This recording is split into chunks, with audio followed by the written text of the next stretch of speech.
राजा बीरेंद्र बीर बिक्रम शाह का नाम नेपाल के इतिहास में एक उल्लेखनीय राजा के रूप में दर्ज है। राजा बीरेंद्र बीर बिक्रम शाह देव ने 31 जनवरी 1972 से लेकर 1 जून 2001 तक नेपाल की गद्दी संभाली। उनका शासनकाल नेपाल के इतिहास में एक संक्रमण काल के रूप में देखा जाता है, जिसमें देश ने पारंपरिक राजतंत्र से एक आधुनिक राज्य की ओर कदम बढ़ाया। बीरेंद्र शाह का जन्म 28 दिसंबर 1945 को काठमांडू में हुआ था। उनके पिता महेंद्र बीर बिक्रम शाह देव उस समय नेपाल के राजा थे। बीरेंद्र की शिक्षा नेपाल से लेकर ब्रिटेन और अमेरिका तक में हुई।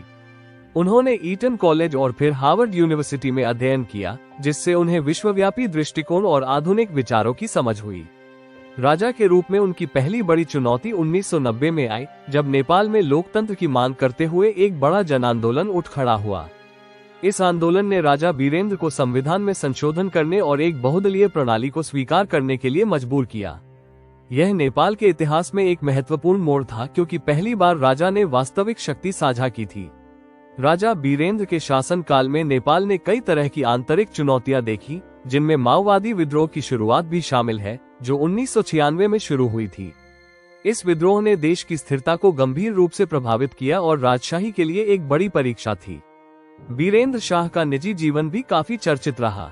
उन्होंने ऐश्वर्या राज्य लक्ष्मी देवी शाह से विवाह किया। इस दंपति को नेपाल की जनता द्वारा काफी सम्मानित किया जाता था।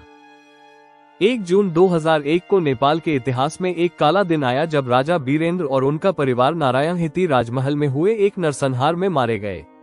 इस घटना में राजा बीरेंद्र के अलावा रानी ऐश्वर्या और उनके कई नजदीकी सदस्य भी जान से हाथ धो बैठे।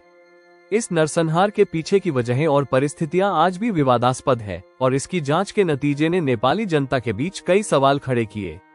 राजा बीरेंद्र की मृत्यु के बाद नेपाल में राजतंत्र का अंत हो गया और देश ने गणराज्य की ओर कदम बढ़ाया। उनकी मृत्यु ने नेपाली राजतंत्र के अंत की नींव रखी और 2008 में नेपाल संघीय लोकतांत्रिक गणराज्य बन गया। राजा बीरेंद्र के जीवन और शासन काल का नेपाल के इतिहास में गहरा प्रभाव है।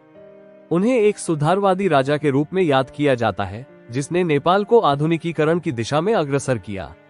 उनकी दुखद मृत्यु ने नेपाली राजतंत्र के अंत को चिन्हित किया, लेकिन उनके योगदान और संघर्षों को नेपाल की जनता आज भी सराहती है।